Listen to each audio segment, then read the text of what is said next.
Evet, salgınla beraber eğitimde yeni bir dönem başladı. Herkese diğer alanlarda olduğu gibi bütün insanlığı etkileyen, bütün sistemleri etkileyen bir süreç yaşıyoruz. Mart ayında Türkiye'ye ilk defa virüs tespit edildiğinde bunun kısa süreli olacağını düşünmüştük biz. Hatta ikinci dönemin ortalarında dersler başlar veya bu öğretim yılının başında başlar diye. Ama giderek uzaktan eğitim biraz daha gündemimize girdi. Uzaktan eğitim konusunda bizim ülkemizin engin tecrübeleri var aslında ama bu denli yaygın bir uzaktan eğitim ihtiyacı doğmamıştı. Türkiye'nin internet altyapısı, insanlarımızın bilgisayar donanımları, evlerden yapılacak ders, evlerden katılınacak dersler konusunda yoğun bir ihtiyaç haline geldi. Ve bu öğretim yılı da anlaşıldı ki uzaktan eğitime ihtiyaç devam edecek. Bu anlamda Türkiye'deki istatistikler bayağı bir bilgisayar, tablet ihtiyacının olduğu, internet altyapısının oluştuğuyla ilgili haberler basına da yansıdı. 1,5 milyon öğrencinin bu anlamda dezavantajlı olduğu, Türkiye'nin geneli düşünüldüğünde. Son birkaç haftadır da işte belediyeler, Kızılay, İHA gibi önemli kurumlar, kuruluşlar bu anlamda kampanyalar başlattı. Çünkü böyle dönemlerde, böyle zor dönemlerde bu kampanyalar çok kıymetli. Devletimizin kaynakları her zaman yeterli olmayabiliyor. Böyle bir problem vardı. İnternetin kontrolsüz kullanımı ile ilgili. Bu süreçte artık her şeyin dijital ortama kaymasıyla doğal olarak bu problem de oluştu. Neler yapılabilir?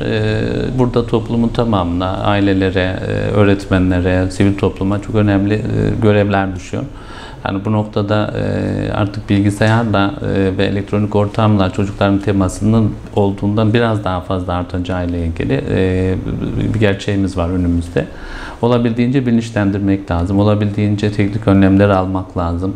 Bu noktada çocukların ders saatleri, ders programlarını görüp dersin dışında sosyal alanlar oluşturması lazım ailelerin.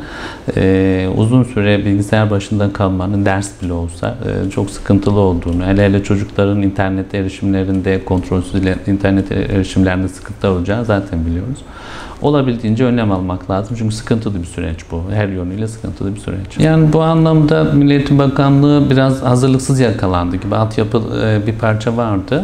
Türkiye'nin bu anlamdaki tecrübesi, açık öğretim lisesi, televizyondan eğitim, uzaktan eğitimle yüksek lisans programları yapan üniversiteler gibi. Ama geniş bir anlamda Milli Eğitim Bakanlığı'nın böyle bir hazırlığı yoktu. Doğal olarak öğretmenlere bu anlamda hizmet eğitim verilemedi. Biraz kervan yolda düzülür mantığıyla gitti. Şu anda da geçen yıl biraz daha bu anlamda bir dağınıklık vardı. Şimdi biraz daha kontrollü ama yine de belirsizlik var. Ama giderek hakim oluyor bakanlık sürece diye gözlüyoruz. Bu anlamda hem velileri bilgilendirecek hem öğretmenleri bilgilendirecek bir seminer serisiyle bakanlığın planları içerisinde var hizmet eğitim noktasında. Öğretmenler de becerilerini geliştirmek durumunda geliştirdikleriyle ilgili de çünkü iş başa düştü. Mecburen bilgisayar, internet kullanımı noktasındaki beceriler mecburen gelişecek. Çünkü bağlanacak, oradan ders paylaşacak, ekrandan soru çözecek, çocuklara cevap verecek. Bu anlamdaki açık hızlı bir şekilde tamamlanır diye düşünüyorum. İşte çocukların işte ev ortamında ders dinlemesi, belki çocukların doğal ortamı olabilir ama öğretmenler dikkat etmesi lazım. Çünkü sonuçta toplumda bir öğretmen imajı var. Öğretmenin bu anlamdaki yani sınıfa çıktığı kıyafetle en azından işte elektronik ortamdaki dersine de çıkması lazım. Özellikle işte herkesin veya öğrencilerin görebileceği arka plan önemli. Bu noktada öğrencilerle ilgili bakanlık biraz önlem aldı. Hani öğrencilerin görüntülerini kapatarak ders anlatın şeklinde bir talimatlar geldi. Ama öğretmenlerin artık kendi kontrollerini kendilerinin yapması lazım. Çünkü olumsuz görüntü verecek olan kendileri. Bu anlamda bir atletle ders anlatan bir öğretmen görüntüsü var. Hoş bir görüntü değildi. Dikkat etmek lazım. Öğretmen imajına, bizim toplumun belli kaideleri, belli kuralları, belli beklentileri var. Toplumun hassasiyetlerine dikkat etmek gerekir diye düşünüyorum. Öğretmen tabii ki sınıftaki sergilediği birçok becerisini internet ortamında sergileyemiyor.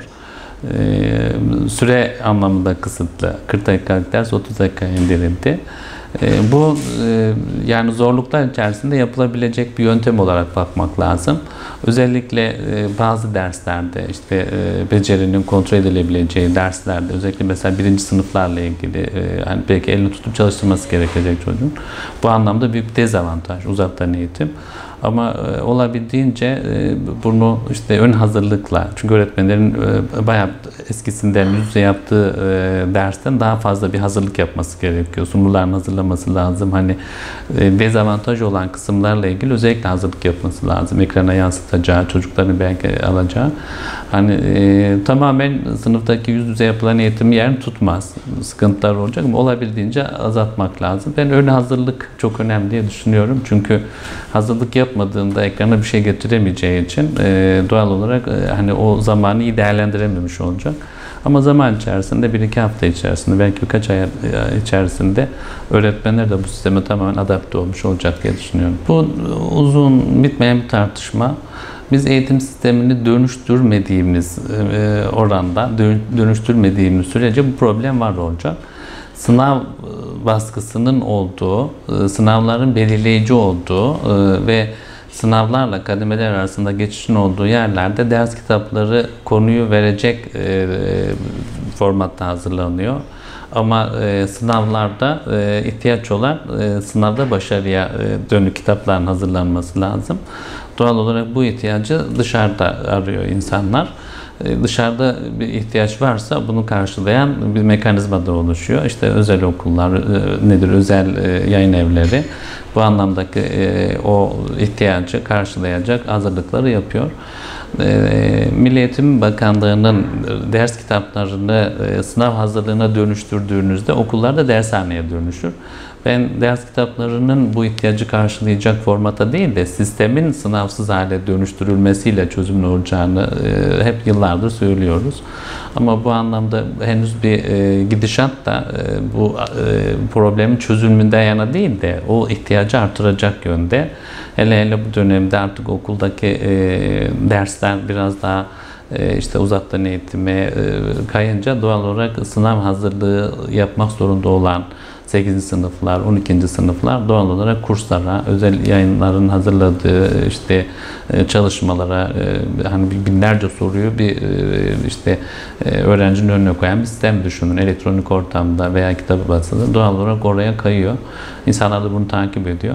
Sınavlar olduğu müddetçe bunlar olacaktır. Fatih projesi üzerinde çok tartışılan, çok makalelerin yazıldığı, bir dönem üzerinde çok büyük hayallerin kurulduğu, umutların kurulduğu bir proje. Dönem akamete uğradı. Ama hani bugün ihtiyaç halinde olan işte sistemin bir altyapısı gibi eskisi kadar kaynak aktarılamıyor Fatih projesine. Ama var olan işte o tabletler kullanılamadı. Hani tablet üzerinden işte çocuklar artık ders kitaplarını tablete yükleyip bütün ihtiyaçlarını oradan karşılayacaklardı. Ama okullardaki akıllı tahtalar, internet bağlantılı o işte ders içeriklerine kullanma noktasında katkısı oldu. Ama bugün uzaktan eğitimi akıllı tahtalarla bağlantılandırmıyoruz. Yani o bir avantaj, okuldaki donanım. Şu olsa, hani biz uzaktan eğitim öğretmenler evdeki laptopun karşısına geçip ders anlatmak yerine sınıflarda işte akıllı tahta düzeninin olduğu yeri stüdyo gibi kullanıp öğrencilerin bir kısmı işte seyretilmiş öğrenci grubunun bir kısmı sınıfta aynı anda sınıfta ders anlatılırken bir grup evden sınıfa bağlanmış ki bunun aslında uzaktan eğitim budur. Yani böyle yapıldığında ve öğrenci grubu dönüşümlü sınıfa gelip ders anlattığında hem öğretmen sınıfa ders anlatacak daha iyi bir performans hem de evden dersi dinleyen öğrenci grubu da daha içerikli, daha donanımlı, daha canlı bir dersi dinlemiş olacak. Ben bu anlamda dönüşüm ihtiyaç haline geldi. Buraya doğru gittiğinde akıllı tahtalar işte Fatih projesi daha işte görünür olacağını düşünüyorum. Ama şu anda o biraz daha uzun sürede olacak ve daha çok kaynak aktarılması gereken bir yatırım gibi duruyor.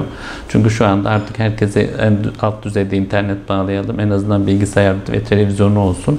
Ondan sonra oraya doğru gidecek ki sistem onu zorlayacak zaten. Bizim şöyle bir tecrübemiz var. Hani insanların inisiyatifine bıraktığımızda, hele bu sermaye gruplarının insaflarına bıraktığımızda adım atmazlar. Hani onu bir şekilde yasal bir zemine kavuşturup hani bu problemin çözümüne bir sistem koymak lazım. Yani yıllardır bu ülkede epey büyük paralar kazanan firmalar, hadi gelin burada bir problem var, bunu yapın dediğinizde kendiliğinde yapmazlar veya işte bir dönem yaparlar, ondan reklam olarak kullanırlar ama devamında, çünkü problem devam edecek. Yani işte dünkü Cumhurbaşkanımızın konuşmasına baktığımızda 2 yıllık bir süre ki 2 yılda internet kullanımı bayağı bir artacak. Yani burada hani belki yeni bir vergilendirme sistemi, yeni bir işte hani bir şey yapmak lazım. İnsanların bu anlamdaki problemini görmek lazım. Hani şu anda Milli Eğitim Bakanlığı işte EBA destek merkezleri okullara kuruyor. İşte mobil araçlarla biraz daha destek, ama bunlar sembolik adımlar. Problemin tamamen çözümü değil. Yani çözüm belki daha etraflıca bir kampanyaya dönüştürmek, işte hem büyük firmaları hem işte bu anlamdaki vakıf dernek eğitime katkı sunacak. Yani daha önce işte okul yapımı konusunda yapılan kampanyaların bir benzeri burada yapılması lazım.